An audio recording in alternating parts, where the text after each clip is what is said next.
Good morning friends. সকাল সকাল উঠে মোছামুছি সব শুরু করে দিয়েছি, বাইরেটা ধুয়ে দিয়েছি। আরও অফিসে চলে গেছে ব্রেকফাস্ট করে, কিন্তু সকাল সকাল আমি আর শুলাম না।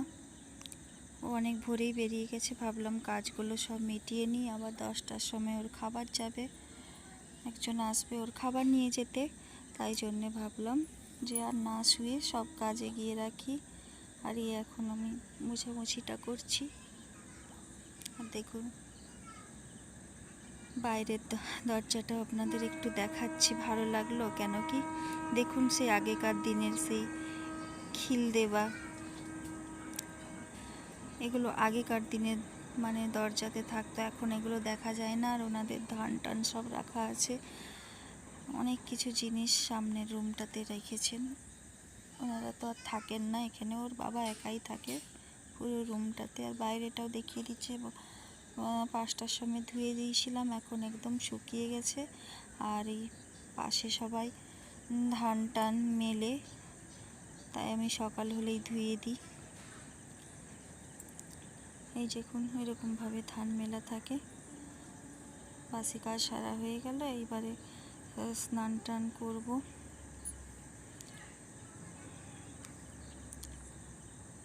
পুরোটাই তো আপনারা দেখলেন কাজ করছি, তো চলুন ব্লগটা দেখতে থাকুন, আশা করছি আপনাদেরও ভালো লাগবে।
এবার একদম স্নান করে কাপড় টাপড় কেচে চলে আসলাম। এবার চলুন একটু ছাদে যাই, ভাত বসিয়ে দিয়েছি।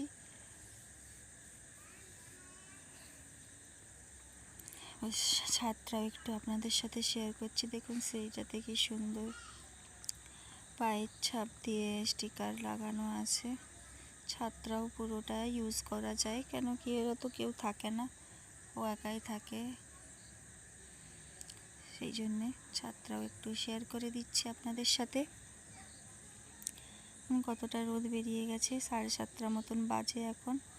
দেখুন ছাদ থেকে বাইরের মানে কত সুন্দর লাগছে, চারিদিকে নারকেল গাছ, খুবই ভালো লাগছে, পুরো গ্রাম্য পরিবেশ একদম।